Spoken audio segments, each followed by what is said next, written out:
The 2024 Mexico GP just provided the most entertaining race for the 2024 season. We had a lot of on-track drama. It felt like old F1 with continuous battles, entertainment, everybody fighting for the apex. It was very messy, but that's what made this fun. Everybody was fighting for position, whether that was for P16 or P1. It was a battle to the end, and there's plenty of things to go over, but by far the biggest talking point and what we need to go over is Max Verstappen's antics on track, and is he genuinely a dangerous driver, like Lando Norris has stated. With the first three top positions, Mexico always has a very tricky turn one, and pretty much anybody from the top five can get P1 either going from the outside or the inside, and there's always a little bit of contact depending on the line you take through those corners because of how big of a straight it is. And going into the first corner, Max, just like in 23, had an amazing start off the line, ends up actually getting into P1, but I do think he pushes Carlos very far, and it's definitely up for debate on whether or not Carlos could have taken that position and was there actually enough room given. But this is a racing incident and there shouldn't be too much drama being talked about on this part of the track. But on the very next lap, Carlos does a beautiful move on Max. And I gotta say, this dive bomb is exactly what Lando needs to incorporate into himself when going for moves, being ambitious and hitting Max when he's least expecting it, because Max will defend till the end. We've clearly seen that, and he does not like to give up position, so it was a great move by Carlos, and this ultimately won him the race. He was able to make this overtake very quickly, take a lead, make a gap, and just control the race. It's so sad we're not seeing this guy in a Ferrari in 2025, because when Carlos is in form like this, and he's beating drivers like Leclerc, Max, Lando on track and effortlessly, it's one of my favorite drivers to watch. I think everybody feels that way. Everybody's got a soft spot for Carlos. He's such a good driver and he's so intelligent. So it's so sad that he's not going to be competing for wins in 25. But that's of course where our championship contenders ended up getting together. Now it's Lando versus Max. And because of that overtake, it now sets up a move for Lando going into turn 4. And Max obviously isn't going for the move on Carlos here in turn 4. He's kind of just trying to defend the position, but he does move a little bit on the inside to defend Lando from taking that spot. Lando makes a great dive from the outside. He actually gets to the apex before Max, regardless of Max having the inside line. Max pushes him all the way to the right. Completely unfair in my opinion, at least when they're going side to side here, which forces Lando to then go onto the grass, overtaking Max while going onto the grass. And yes, you could argue overtook an off of track, but he was forced to go off of track. He kept the position. And then this is where the move that I clearly think was in the wrong for Max is that move where he dives up on the inside going into a pretty medium speed corner. There's no chance of an overtake here. He clearly completely pushes off Lando off the track and doesn't even try to make the move stick. It was just a move that was never on in the first place, and pretty much to get payback on Lando. Then he doesn't give up the position, ends up going into the pit later on into the race, and the FIA stewards, for the first time I would say in the season, make what I think was the correct call, and very quickly that at it, they end up giving Max a 10 seconds for the first time and a 10 seconds for the second time. One's for gaining the advantage, and the other one is for forcing another driver off the track.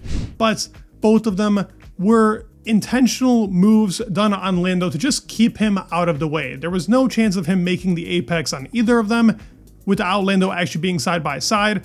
On the first move, maybe you can make an argument that Max had the position and he could have done something, but I feel like it was unfair driving in general and dangerous driving that added.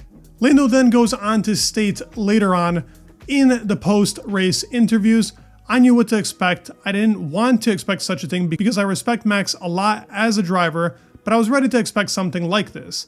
This is not very clean driving in my opinion, but I avoided it and it was a good race. And from my end, I think Lando Norris drove one of his best races in 2024. It was a drive that I felt like a champion could do. And yes, he did start in P3, only made his way up to P2 in what seems to be the fastest car, but it was being able to be clean, getting into Max's head, which was finally something he's been able to do. And maybe it's off-track talk because we have heard that Craig Slater off of Sky Sports was talking about in a driver debrief before the Mexico GP Max and Lando were talking a lot about the driving standards, who should be in the apex first, and you can see that now the whole grid is kind of changing the way that their style is going, and it's making for more ambitious dive bombs.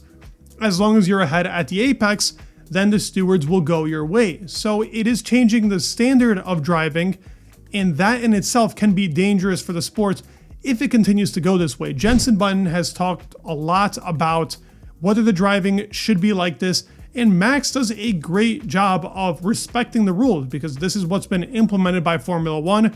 It's the driver that's the apex, that's the one that ends up getting the corner, and the other driver will be penaltied based off of the rules that are put in place. So essentially, they are quite stupid rules put in by the FIA at the moment, because we saw what Mexico just did. Most drivers were going for that. Liam ended up going for moves like that very often. Sergio also had his fair share of moves. I mean, the entertainment value between those two drivers, I gotta say, was one of my favorite parts. I mean, just watch this video of what Liam does to Sergio.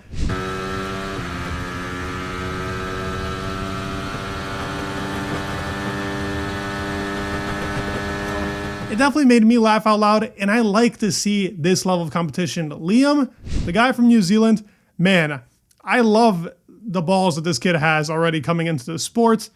Every driver's driving like that. Franco, I mean, these new drivers really have taken inspiration off of what it takes to have that level to be in Formula One, and that means driving mean, and at sometimes pushing it over the limit. Now, as I said, the 20-second penalty was enforced correctly, and very well done. This now puts back the championship battle as Lando had a great drive. Max threw away what could have been a easy P3 or P4 position. He didn't need to fight as much as he did. He would have had a chance to save much more points if he didn't really care what happened there with the incident with Lando. Lando was fair enough to come on the outside. He was also fair in taking the position there because Max pushed him too far out. It could have been easily avoided if Max's ego didn't get to him, but that's what makes Max Max. He is a championship driver. He is the hardest driver to defend against, but also to attack because of his defensive movement, and he takes the rules to the limit. Whether you like it or not, that is what's required to be a Formula One driver. He took it too far in this race. Both him and Sergio, definitely the Red Bull drivers, were on a different level here in Mexico, but it provided crazy entertainment for us. And I do think this standard is dangerous, and I think if the FIA actually ends up looking into the rules, they should change what happens at that apex. It should be pretty much judged off of which driver had the better exit and who's actually the one that's taking the racing line rather than the one that's first at the apex, because you can always argue that if you don't let off the brakes, just like he kind of did in Austin. There's a lot of arguments around that as well. I do feel like that one was much more fair than we saw in Mexico, but it's yet again a 50-50, and it needs to be regulated better so it's more consistent from GP to GP. Mexico was a good example of this, and I hope that this continues to be the standard of driving and that the FIA looks into Mexico as this was a solid race that we officiated, and it continues to go alongside that path. But I'd love to hear your thoughts down in the comments below. I am going to be making another video off of this talking about what we learned, because I got to talk about the Ferrari drivers and more along that, but I wanted to talk about specifically this Max moment, so I hope to see you guys in the next video. Please leave a like, subscribe, it would mean the world, and peace.